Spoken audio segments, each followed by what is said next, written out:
Hello guys, welcome back. तो last lecture में हमने देखा था यहाँ तक दाला और रामकली के सिचुएशन के बारे में। तो अब हम लोग आगे कंटिन्यू करते हैं। हमने ये देखा था कि दाला और रामकली जो है पुअरेस्ट लोग में से आते हैं पालमपुर में, राइट। दाला जो है एक लैंडलेस फार्म लेबर है जो कि डेली वेजेस पर काम करता है पालमपुर में। इसका मतलब कि उसे जो है रेगुलरली काम ढूंढना पड़ रहा है, और जो मिनिमम वेज है फार्म लेबर का गवर्नमेंट के द्वारा कितना सेट किया गया है, 300 रुपी पर डे, ठीक है।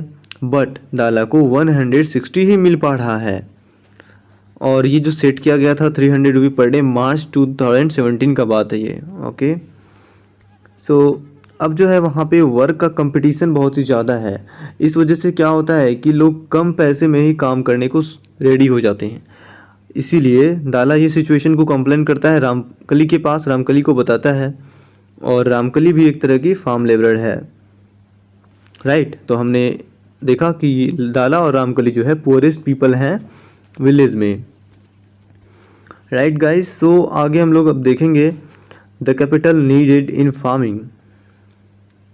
सो हमने देखा कि मॉडर्न फार्मिंग मेथड में बहुत सारा कैपिटल चाहिए होता है, इसीलिए फार्मर को अब जो है farmer now needs more money than before. तो फार्मर को अब ज़्यादा पैसे चाहिए क्योंकि अब कैपिटल ज़्यादा लग रहा है, क्योंकि हमने देखा था मॉडर्न फार्मिंग मेथड में HYB सीड्स लग रहा था, इरिगेशन लग रहा था, और फर्टिलाइजर्स, पेस्टिसाइड्स, वीडिसाइड्स और मशीन्स जो हम लोग यूज कर रहे हैं, है ना।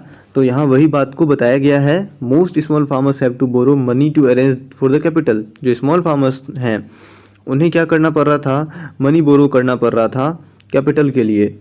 तो मनी बोरो वो लोग करते थे किससे, मनी लेंडर से या ट्रेडर्स से या नहीं तो बिग फार्मर्स से, राइट। तो मनी लेंडर कौन होते हैं, जो मनी लेंड करते हैं, ट्रेडर्स होते हैं जो कि वेरियस इनपुट सप्लाई कर रहे हैं। इन वेरियस इनपुट्स मतलब जिन मशीन्स का काम एग्रीकल्चर में पड़ रहा है वो हो गया आपका various inputs, right. So the rate of interest on such loans is very high. जो रेट ऑफ इंटरेस्ट इन लोगों ने रखा है वो काफ़ी हाई है। They are put to great in distress to repay the loan. So loan को पे करना उनके लिए काफ़ी डिफ़िकल्ट काम हो जाता है। सो यहाँ पर एक केस दिया गया है सविता का। Savita is a small farmer. Savita एक स्मॉल फार्मर है और वो प्लान करती है अपने 1 हेक्टेयर के लैंड पर कल्टीवेशन करने का, खेती करने का। तो सीड्स के अलावे उसे फर्टिलाइजर, पेस्टिसाइड्स की ज़रूरत पड़ती है उसे, ठीक है। और उसे परचेज करने के लिए, फर्टिलाइजर्स, पेस्टिसाइड्स वगैरह परचेज करने के लिए उसे कैश चाहिए, पैसे चाहिए, राइट। पैसे चाहिए उसे वाटर परचेज करने के लिए, इरिगेशन के लिए, और तो और जो इरिगेशन के लिए इंस्ट्रूमेंट्स होते हैं, जो फार्म इंस्ट्रूमेंट होते हैं फार्मिंग के लिए, उन्हें रिपेयर कराने के लिए उसे पैसे चाहिए। और वो एस्टिमेट करती है कि उसे लगभग जो है 3000 रुपये की ज़रूरत पड़ेगी, right. She doesn't have the money, so she decides to borrow from Tejpal Singh, a large farmer. So वो डिसाइड करती है कि तेजपाल सिंह जो एक लार्ज फार्मर है उससे वो मनी बोरो करेगी। सो Tejpal Singh agrees to give Savita the loan at an interest rate of 24% for 4 months। तो ये जो इंटरेस्ट रेट रहता है तेजपाल सिंह का वो 24% है फॉर 4 मंथ्स, जो कि काफ़ी ज़्यादा है। सो सविता को और इसके अलावे एक और चीज़ प्रॉमिस करना होता है कि लोन की पे करने के अलावे उसे तेजपाल सिंह के फील्ड में एज ए फार्म लेबरर काम करना पड़ेगा हार्वेस्ट के समय में, हार्वेस्ट के सीज़न में, और जिसका फ़ी उसे केवल, जिसका जो वेज है उसे केवल सिर्फ 400 रुपये पर डे मिलेगा, राइट। सो यहाँ पे आप देख सकते हैं कि ये वेज जो है कितना कम है। सविता को पता है ये बात कि उसे जो है काफ़ी मेहनत करने पड़ेंगे कि उसे अपने फील्ड में भी जो है, अपने खेत में भी उसे, ताकि फ़ायदा हो। और उसके अलावे जो है उसे फार्म लेबरर की तरह तेजपाल सिंह के फील्ड में भी काम करना पड़ेगा। और जो हार्वेस्ट का समय होता है, जब प्रोडक्शन होने लगता है, जब फसल की कटाई होती है, तो काफ़ी बिजी टाइम होता है और काफ़ी मेहनत का टाइम होता है। और as a mother of 3 children she has a lot of household responsibilities. तो सविता के 3 बच्चे भी होते हैं, जिस वजह से उसके जो घर की रिस्पॉन्सिबिलिटीज़ हैं वो भी काफ़ी ज़्यादा हैं। Savita agrees to this tough conditions as she knows getting a loan is difficult for a small farmer, right. तो इतनी सारी डिफ़िकल्टीज़ के बावजूद सविता मान जाती है इन टर्म्स एंड कंडीशंस को, क्योंकि उसे पता है कि एक छोटी फार्मर को लोन मिलना कितना डिफ़िकल्ट होता है, राइट। तो लेकिन यहाँ पर हमारे पास कुछ सवाल भी आते हैं। तो देखिए यहाँ पे कि in contrast to small farmers, अगर हम स्मॉल फार्मर्स के कंपैरिजन में अगर लार्ज फार्मर्स की बात करें तो लार्ज फार्मर क्या करते हैं, उन्हें फार्मिंग के बाद जो सेविंग्स बचती है उसी को वो लोग बचा लेते हैं अगले सीज़न में जो फार्मिंग करेंगे उसके कैपिटल के लिए, right. So how do this farmers have their own saving, ये सेविंग उनके पास कैसे होता है, सो आगे हम लोग अभी देखते हैं, राइट। सो नेक्स्ट टॉपिक है हमारा sale of surplus farm products. So let us suppose that the farmers have produced wheat on their land using the 3 factors of production। चलो हम यहाँ मान लेते हैं कि फार्मर्स ने वीट प्रोड्यूस किया है, ठीक है। So the wheat is harvested and production is complete, wheat finally जो है प्रोड्यूस हो चुका है और प्रोडक्शन कंप्लीट हो चुका है। What do the farmers do with the wheat.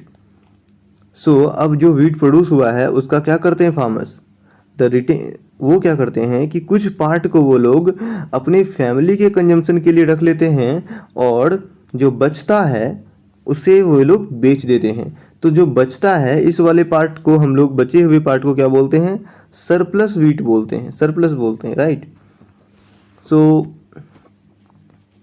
So small farmers like Savita and Govind's sons have little surplus wheat because their total production is small, and from this a substantial share is kept for their own family needs।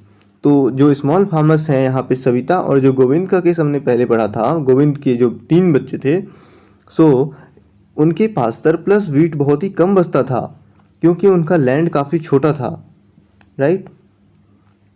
So because their total production is small and from this a substantial share is kept for their own family needs।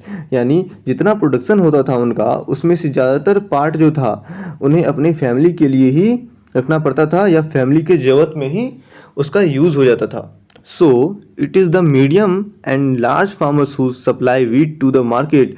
इसीलिए जो medium और large farmer होते हैं वही supply कर पाते हैं market में वीट को। सो यहाँ आप देख सकते हैं कि किस तरह से सरप्लस जो ग्रेन प्रोड्यूस हुआ है, सरप्लस वीट वगैरह, इसे लोग बेचने के लिए जा रहे हैं मार्केट की तरफ। The traders at the market buy the wheat and sell it further to the shopkeepers in the towns and cities. जो ट्रेडर्स लोग होते हैं वे क्या करते हैं, वीट को परचेज कर लेते हैं, बाई कर लेते हैं और फिर उसे सेल कर देते हैं शॉपकीपर्स को शहरों में, राइट। सो तेजपाल सिंह जो एक लार्ज फार्मर होता है उसे जो है 350 क्विंटल्स की सरप्लस वीट होती है, राइट, उनके टोटल लैंड को मिला करके। He sells the surplus wheat at Raiganj market. तो अपनी सरप्लस वीट को वो रायगंज मार्केट में सेल करता है जिससे उसे काफ़ी अच्छा अर्निंग मिल जाता है। अब what does Tejpal Singh do with his earnings. तो उस अर्निंग्स का तेजपाल सिंह क्या करता है, लास्ट ईयर यानी पिछले साल तेजपाल सिंह ने अपनी ज़्यादातर अर्निंग को क्या किया, बैंक अकाउंट में रख दिया। Later he use the savings for lending to farmers. और जो पैसे बचे उसके पास, उन पैसों को उसने लैंड कर दिया स्मॉल फार्मर्स को, जैसे सविता हो गई, right, who were in a need of loan, जिन्हें लोन की जरूरत थी, लोन दे दिया। He also used the savings to arrange for the working capital for farming in the next season। और जो पैसे बचे उस पैसे को उन्होंने बचा कर रखा नेक्स्ट सीजन में फार्मिंग के लिए। This year Tejpal Singh plans to use his earning to buy another tractor. और अब इस साल उनका प्लान ये है कि अब वो नया ट्रैक्टर परचेज करे और अनदर ट्रैक्टर जो होगा उसका, उस वजह से क्या होगा, उनका जो फिक्स कैपिटल उसका बढ़ जाएगा, right. So like Tejpal Singh other large and medium farmers, Tejpal Singh के जैसे ही कुछ लार्ज फार्मर और मीडियम फार्मर क्या करते हैं, अपने सरप्लस फार्म प्रोडक्ट्स को बेच देते हैं, right. A part of the earnings is saved and kept for buying capital for the next season. और जो अर्निंग उनकी बचती है उन्हें वो लोग क्या करते हैं, कैपिटल परचेज कर लेते हैं, राइट, अगले सीज़न के लिए। Thus they are able to arrange for the capital for farming from their own saving. अब जो उनका सेविंग बचता है उसी सेविंग से वो लोग अपना कैपिटल परचेज कर लेते हैं, लाइक इरिगेशन के लिए वाटर का व्यवस्था करना हो, लाइक पंप वगैरह परचेज करना हो, या फिर ट्रैक्टर्स परचेज करना हो, और क्या पड़ सकता है ज़रूरत, लाइक सीड्स वगैरह हो गया, ठीक है। जो भी ज़रूरतें होती है कैपिटल, वो सारा कैपिटल वो लोग अरेंज कर लेते हैं अपने सेविंग से ही। लेकिन स्मॉल फार्मर्स को ये सारी दिक्कतें आती है तो उन्हें फिर लोन लेना पड़ जाता है लार्ज फार्मर से, right. Okay, so some farmers might also use the savings to buy cattle, trucks और सेटअप शॉप्स। कुछ फार्मर क्या करते हैं, कैटल परचेज कर लेते हैं, कैटल बाई कर लेते हैं, कैटल मतलब जो गाय भैंस होते हैं, ट्रक्स हो गए, फिर और टू सेटअप शॉप्स। और कुछ फार्मर्स क्या करते हैं, अपने शॉप्स यानी अपने दुकान खोल लेते हैं। As we shall see this constitute the capital for non farming activities. और अगर ये सब जो चीज़ है, ये सारा चीज़ जो है हमारा नॉन फार्मिंग एक्टिविटीज़ को फॉर्म करेगा। आगे हम लोग देखते हैं नॉन फार्मिंग एक्टिविटीज़ होता क्या है, ठीक है।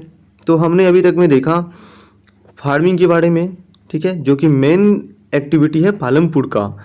We shall now take a look at some of the non farm production activities. अब हम लोग कुछ नॉन फार्मिंग एक्टिविटीज़ देखेंगे, नॉन फार्म प्रोडक्शन एक्टिविटीज़ देखेंगे। अब क्या है कि only 25% of the people working in Palampur are engage in activities other than agriculture. Agriculture के अलावे अगर की एक्टिविटीज़ की बात करें तो केवल 25% लोग एग्रीकल्चर के अलावे कोई एक्टिविटी कर रहे हैं। तो सबसे पहले हम लोग देखेंगे dairy, the other common activity में सबसे पहला एक्टिविटी है हमारा डेयरी। डेयरी एक कॉमन एक्टिविटी है जो कि बहुत सारे फैमिली लोग वहाँ पे डेयरी में इन्वॉल्व हैं। पीपल अपने बुफेलोज़ को जो है अलग अलग तरह के ग्रास खिलाते हैं और ज्वार भी खिलाते हैं, बाजरा खिलाते हैं, जो कि रेनी सीजन में ग्रो होता है। और जो मिल्क होता है उस मिल्क को वो लोग रायगंज में सेल कर देते हैं। रायगंज क्या था, तो उसके पास में यानी पालमपुर के बगल में जो एक बड़ा सा विलेज है उसका नाम है रायगंज। और जो ट्रेडर्स हैं शाहपुर शहर के, दो ट्रेडर्स जो हैं शाहपुर शहर के, उन्होंने अपना collection come chilling centre at Raiganj, collection यानी कि मिल्क का कलेक्शन कम चिलिंग सेंटर जहाँ पे मिल्क को चिल किया जाता है, वैसे सेंटर्स को इस्टेब्लिश कर लिया है। कहाँ पर, रायगंज में, जहाँ से मिल्क को ट्रांसपोर्ट किया जाता है अलग अलग दूर के शहरों में, राइट। सो गाइज, ये था हमारा नॉन फार्मिंग एक्टिविटी पालमपुर का पहला वाला, जिसमें डेयरी को हम लोगों ने देखा। अब हम लोग देखेंगे an example of small scale manufacturing in Palampur. At present less than 50 people are engage in manufacturing in Palampur. So guys, आप लोग ये याद रखिएगा कि क्या डाटा क्या दिया हुआ है, क्योंकि हो सकता है MCQs में आपको ये क्वेश्चंस काम आ सकते हैं। So unlike the manufacturing that takes place in the big factories in towns and cities, manufacturing in Palampur involves very simple production method। यानी कि अगर हम बात करें मैन्युफैक्चरिंग जो हमारा होता है बिग फैक्ट्रीज में, बड़े शहरों में, तो उसके कंपैरिजन में पालमपुर की अगर बात करें तो यहाँ पे बहुत ही साधारण तरीके से प्रोडक्शन हो रहा है, राइट। और ये बहुत ही छोटे स्केल पर हो रहा है। और ये जो है मोस्टली लोग अपने घर पे प्रोडक्शन का काम कर रहे हैं, या तो किसी फील्ड्स वगैरह में कर रहे हैं, या तो अपने फैमिली के हेल्प से कर रहे हैं। मोस्ट ऑफ द केसेस में क्या कर रहे हैं वो लोग अपने फैमिली के हेल्प से कर रहे हैं, और लेबर जो है उनको अपने फैमिली से ही प्रोवाइड हो जाता है। रेयरली आर लेबरर्स हायर्ड, और लेबरर्स को अलग से हायर बहुत ही कम किया जाता है, रेयरली हायर किया जाता है। सो यहाँ पे एक एग्जाम्पल दिया हुआ है, हम इससे समझते हैं अच्छे से। देखिए, मिस्री लाल has purchased a mechanical sugarcane crushing machine run on electricity and has set it up on his field। मिस्री लाल ने एक mechanical sugar cane crushing machine खरीदा है जो कि इलेक्ट्रिसिटी पर काम करता है, and has set it up, और अपने फील्ड में जो है इसे सेटअप किया है, ठीक है। Sugar cane with crushing was earlier done with the help of bullocks. Sugar cane crushing जो पहले होता था उससे जो जगेरी बनाया जाता है, तो वो हम किस तरह से करते थे, पहले ब्लॉक्स के हेल्प से करते थे। But people prefer to do it by machines, लेकिन अब जो है मशीन्स के हेल्प से लोग करते हैं। मिस्री लाल एक इसी तरह का Mishri Lal also buys sugarcane from other farmers and processes it into जगरी। तो मिश्री लाल क्या करता है, सुगरकेन बाय करता है फार्मर से और इसे कन्वर्ट करता है, प्रोसेस करके इसे कन्वर्ट करता है जगेरी में। तो जगेरी को वो क्या करता है, बेच देता है शाहपुर में, और इससे क्या होता है, उसे थोड़ा बहुत प्रॉफिट हो जाता है, राइट। और अब इसी तरह का एक दूसरा एग्जांपल यहाँ पर दिया गया है। यहाँ पर एक एग्जांपल दिया गया है करीम का। करीम एक कंप्यूटर क्लास ओपन करता है विलेज में। पिछले कुछ सालों में ऐसा देखा गया है कि बहुत सारे बच्चे जो कि कॉलेज अटेंड कर रहे हैं शाहपुर टाउन में, ठीक है, बहुत सारे बच्चे जो है कॉलेज अटेंड कर रहे हैं शाहपुर शहर में। करीम ने ऐसा पाया है कि बहुत सारे ऐसे बच्चे हैं जो कि विलेज के हैं और वो कंप्यूटर क्लास को अटेंड कर रहे हैं, कहाँ पर, शहर में जाकर, राइट, शहर में कंप्यूटर क्लास को अटेंड कर रहे हैं। There were 2 women in the village who had a degree of computer applications. Village में यानी पालमपुर गांव में 2 महिलाएं ऐसी थी जिन्हें विलेज में डिग्री था कंप्यूटर एप्लीकेशंस का। तो इसीलिए वो डिसाइड करता है कि उन महिलाओं को एम्प्लॉय यानी कि काम देने का, एम्प्लॉय करने का, right. He bought computers and set up the classes in front room of their houses overlooking the market। तो वो क्या करता है, वो कंप्यूटर परचेज करता है और कंप्यूटर क्लास ओपन कर लेता है, ठीक है, अपने घर में ही, जो कि मार्केट के सामने पड़ता है, right. High school students have started attending them in good number. तो हाई स्कूल स्टूडेंट जो होते हैं अच्छे खासे संख्या में आने लगते हैं कंप्यूटर क्लास करने के लिए। सो नेक्स्ट एक्टिविटी है पालमपुर का, द शॉपकीपर्स ऑफ पालमपुर। सो अगर पालमपुर के शॉपकीपर्स की बात करें तो क्या है वहाँ पर कि वहाँ के लोग जो हैं, people involve in trade are not many in Palampur. वहाँ के ज़्यादातर लोग जो है ट्रेड में इन्वॉल्व नहीं है, वहाँ के कम ही लोग हैं जो कि ट्रेड में इन्वॉल्व हैं। The traders of Palampur are shopkeepers who buy various goods from wholesale markets in the cities and sell them in the village. तो वहाँ के जो लोग हैं जिन्हें हम लोग ट्रेडर्स कह रहे हैं, तो ट्रेडर्स के पालमपुर वो ऐसे लोग हैं जो कि शॉपकीपर्स हैं। वो क्या करते हैं, वेरियस गुड्स, अलग अलग तरह के सामान को परचेज करते हैं होलसेल मार्केट से, यानी शहरों के होलसेल मार्केट से परचेज करते हैं और जाकर विलेज में उसे बेच देते हैं। और you will C small general stores in the village seeing a wide range of items like rice. तो आप जो है विलेज में जो है कुछ दुकान ऐसे देख सकते हैं जहाँ पर अलग अलग सामान like rice, wheat, sugar, tea, oil, biscuits, soap, toothpaste, batteries, candles, notebooks, pen, pencil, even some cloth, ये सारी चीज़ मिल जाएंगे। A few of the families whose houses are close to the bus stand have used a part of the space to open small shops. और ऐसे लोग जिनका घर बस स्टैंड के करीब है, तो ऐसे लोग क्या कर रहे हैं, ऐसे लोग वहाँ पर छोटे छोटे दुकान खोल रहे हैं। They sell edibles. तो वे लोग क्या कर रहे हैं, इडेबल्स यानी खाने पीने का सामान बेच रहे हैं। आपने ऐसा अक्सर देखा होगा, जो बस स्टैंड होता है उसके आसपास दुकान लगी होती है और वहाँ पर खाने पीने का सामान बिकता रहता है, right. So next non farming activity है transport, a fast developing sector. तो ट्रांसपोर्ट के बारे में ये है कि बहुत सारे व्हीकल्स आप देख सकते हैं वहाँ पर। पालमपुर से जो सड़क है कनेक्ट होती है रायगंज से, जो आप उस सड़क पर बहुत सारे टाइप के व्हीकल्स देख सकते हैं, जैसे रिक्शा वालाज हो गए, तांगा वालाज हो गए, जीप्स हो गए, ट्रैक्टर्स, ट्रक ड्राइवर्स और पीपल जो है लाइक ट्रेडिशनल बुलक कार्ट जो होता है और बोगी जो होता है, इन सारी चीज़ों को आप ट्रांसपोर्ट सर्विसेज में देख सकते हैं। और ये लोग क्या करते हैं, लोगों को फेरी करते हैं one place to other place, लोगों को और सामान को पहुंचाते हैं और इसके बदले में उन्हें पैसे मिलते हैं। और इसमें जो लोग इन्वॉल्व होते हैं, जो लोग ये काम कर रहे होते हैं, so the number of people involve in transport has grown over the last several years. तो जो पिछले कुछ सालों में क्या हुआ है कि ट्रांसपोर्ट वाले काम में जो लोग इन्वॉल्व हैं उनकी संख्या बढ़ गई है, यानी कि अब लोग ट्रांसपोर्ट वाले काम में आ रहे हैं। चलिए अब एक एग्जांपल यहाँ हम लोग देखते हैं। Kishore is a farm labourer like other such labourers. Kishore एक क्या है, फार्म लेबरर है, दूसरे लेबरर्स की तरह किशोर के लिए ये बहुत ही डिफ़िकल्ट काम था कि वो अपने परिवार के नीड्स को पूरा कर पाए from wages that he received, यानी कि जो पैसे उसे काम करके मिलते थे एज अ लेबरर, सो उस पैसे से अपनी फैमिली की ज़रूरत को पूरा करना काफ़ी डिफ़िकल्ट हो गया था किशोर के लिए।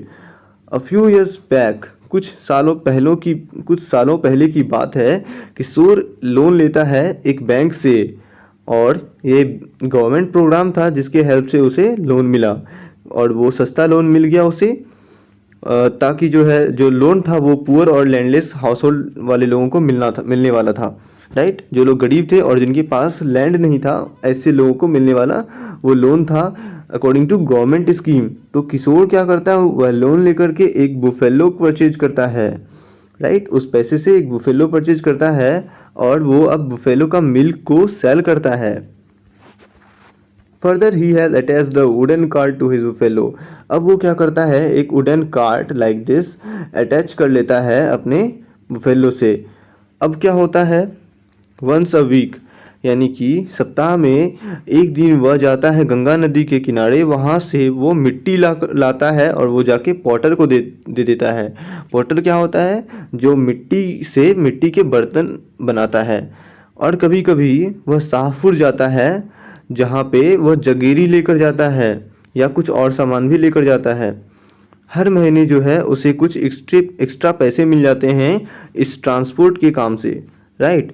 तो इस वजह से क्या हो रहा है कि किशोर जो है is able to earn more than what he used to do some years back, यानी कि जो कुछ साल पहले वो अर्न कर पा रहा था उससे अब कुछ ज़्यादा वो अर्न कर पा रहा है, राइट गाइज। तो आई होप गाइज आपको ये चैप्टर अच्छे से समझ में आ गया होगा। सो अभी हमने जस्ट देखा non farming activities in Palampur. देखिए, फार्मिंग एक्टिविटीज़ में आता है all the activities that are related to farming, right, agriculture. और हमने नॉन फार्मिंग एक्टिविटी देखा।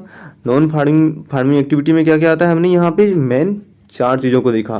पहला डेयरी देखा, दूसरा क्या देखा, दूसरा देखा हमने मैन्युफैक्चरिंग, तीसरा देखा हमने तीसरा हमने देखा शॉपकीपिंग, और चौथा देखा ट्रांसपोर्ट। तो इसे आपको याद रखना है। Okay guys, so have a great day. और अगर आपने इस चैनल को सब्सक्राइब नहीं किया है तो प्लीज़ सब्सक्राइब कर लें, क्योंकि मैं आगे भी आपके चैप्टर से रिलेटेड और भी वीडियोस लाता रहूँगा। So guys, thanks for watching.